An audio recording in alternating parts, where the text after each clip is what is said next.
எவ்வளவுதான் mobile market அடி வாங்கினாலும் நாங்களும் மார்க்கெட்ல நிக்கிறோம் அப்படின்னு போக்கோ அடுத்ததா லான்ச் பண்ற மொபைல் தான் போக்கோவோட M8 பவர். இதுல large battery capacity, AMOLED display, Snapdragon processor, இது வரைக்கும் போக்கோ கொடுக்காத அளவுக்கு சாஃப்ட்வேர் அப்டேட்னு நிறைய விஷயங்கள் இதுல கொடுத்துருக்காங்க. பட் எல்லாமே கொடுத்திருந்தாலுமே உண்மையாவே ஒர்த்தா இருக்கா? ஓபன் பண்ணி பாப்போமா? ஃபர்ஸ்ட் பாக்ஸ் வழக்கம் போல தான் இருக்கு. முன்னாடி மாடல் நேம் போட்டிருக்காங்க, பின்னாடி ஒரு சில விஷயங்கள் வந்து ஹைலைட் பண்ணியிருக்காங்க. பாக்ஸ் ஓபன் பண்ணுவோம். அப்படியே ஓபன் பண்ணா வழக்கமா இருக்கிற மாதிரி போக்கோ அப்படின்னு எல்லோ கலர் பாக்ஸ், அதுக்குள்ள ஒரு குயிக் ஸ்டார்ட் கைட். பரவாயில்ல, ரப்பர் கேஸ் கொடுத்துருக்காங்க. ஏன்னா நிறைய பேர் இந்த மாதிரி கேஸ் கொடுத்துட்டு இருந்தவங்க பழையபடி TPU கேஸ்க்கு மாறிட்டாங்க. பட் போக்கோ இன்னுமே அதை மெயின்டைன் பண்றாங்க, நல்ல விஷயம் தான். அடுத்து நம்ம எல்லாம் எதிர்பார்த்துட்டு இருக்கிற போக்கோ M8 பவர். வாவ், ஒரு டிஃப்ரெண்டான ஒரு இன்ட்ரெஸ்டிங்கான கலர் டிசைன் நமக்கு வந்திருக்கு.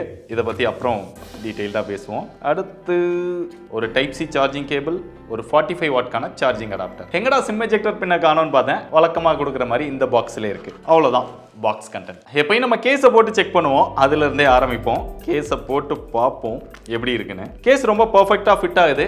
கேஸ் போட்டு ஹோல்டு பண்ணும் போதும் கேஸ் போடாம எப்படி ஹோல்டு பண்ணுமோ அதே மாதிரி ஒரு ஃபீல் தான் இருக்கு. பட் இந்த கேஸ் போட்டதுக்கு அப்புறம் இந்த கேஸ் வந்து இந்த மொபைலோட டிசைனை கெடுக்குது அப்படின்னே சொல்லலாம். ஏன்னா மொபைலோட கலர் வந்து அவ்வளோ இன்ட்ரெஸ்டிங்கா இருந்தாலும் இந்த கேஸ் போட்டு பார்க்கும்போது எனக்கு பிடிக்கல.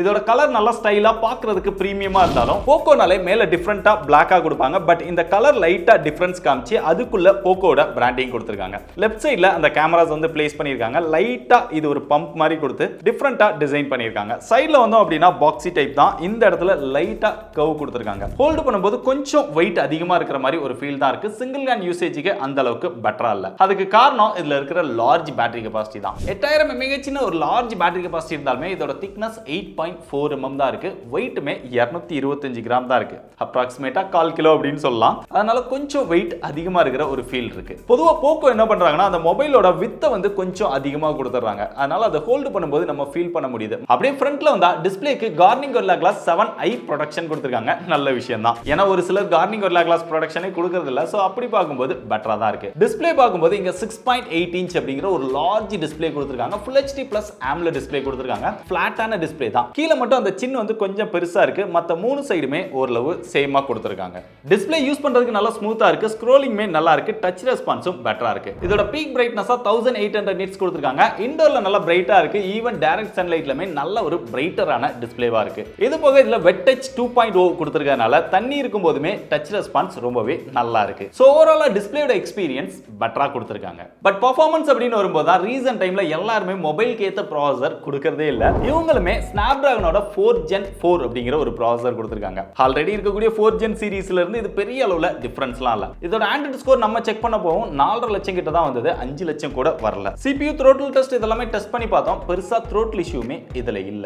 பட் பெர்ஃபார்மன்ஸ் அப்படின்னு பார்க்கும்போது உங்களுக்கு டே டு டே யூசேஜ்க்கு நார்மலா கால் பேசுறது, வாட்ஸ்அப் பார்க்கிறது, வீடியோஸ், இந்த பேசிக்கான யூசேஜ்க்கு எல்லாத்துக்குமே பெட்டரா இருக்கும். பட் கேமிங் அப்படின்னு வந்தா பெரிய அளவுல பெர்ஃபார்மன்ஸ் எதிர்பார்க்காதீங்க. ஃப்ரீ ஃபயர் இதெல்லாம் கொஞ்சம் ஸ்மூத்தா ப்ளே பண்ணிக்க முடியும். பட் BGMI இதெல்லாம் பெரிய அளவுல ஹெவியா ப்ளே பண்ண முடியாது. பெர்ஃபார்மன்ஸ் ஓரளவு டீசென்ட்டா இருந்தாலும் இதுல மெயின் ஹைலைட்டே பேட்டரி மான்ஸ்டர் தான். அத நேம்லயே பவர்னு கொடுத்திருக்காங்க. சோ ஒரு லார்ஜ் பேட்டரி கெபாசிட்டி 8000 mAh கொடுத்திருக்காங்க. சோ பேட்டரி கெபாசிட்டி லார்ஜா இருக்கிறதுனால எவ்வளவு யூஸ் பண்ணாலும் 2 நாளைக்கு தாராளமா பேட்டரி லைஃப் வருது. அது போக 45 வாட்கான ஃபாஸ்ட் சார்ஜிங் சப்போர்ட் கொடுத்திருக்காங்க. அதை இன்னும் கொஞ்சம் பெட்டரா கொடுத்திருந்திருக்கலாம். இதுல ஒரு லார்ஜ் பேட்டரி கெபாசிட்டி இருக்கிறதுனால இதவே நீங்க ஒரு பவர் பேங்காவும் யூஸ் பண்ணலாம். 22.5 வாட்கான ரிவர்ஸ் சார்ஜிங் சப்போர்ட்டும் கொடுத்திருக்காங்க. ஆனா பாக்ஸ்க்குள்ள பார்த்தா type A to type C cable தான் கொடுத்திருக்காங்க. நீங்க ரிவர்ஸ் சார்ஜிங்க்கு யூஸ் பண்ணனும்னா type C to type C cable தனியா வாங்கணும்.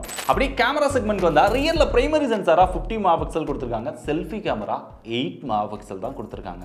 ரியர் கேமராவோட பெர்ஃபார்மன்ஸ் அவுட்டோர்ல நல்ல லைட்டிங் கண்டிஷன்ஸ்ல எடுக்கும்போது போட்டோஸ் எல்லாமே நல்ல குவாலிட்டியா இருக்கு. கலர்ஸ் எல்லாம் நல்லாவே எடுத்து தருது. போட்டோஸ் பாருங்க, சூப்பரா வந்திருக்குது.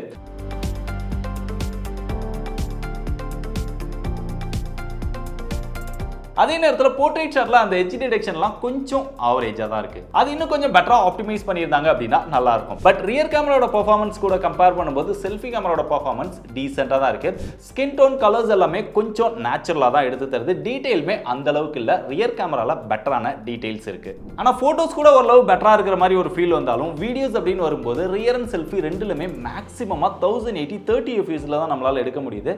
60 fps சப்போர்ட் கூட இல்ல. அதனால வீடியோஸ்க்குலாம் பெரிய அளவுல எதிர்பார்ப்பு வச்சு இந்த மொபைலை வாங்க வேண்டாம். அடுத்து சாஃப்ட்வேர் பொறுத்தவரை out of the box Android 16ல வருது.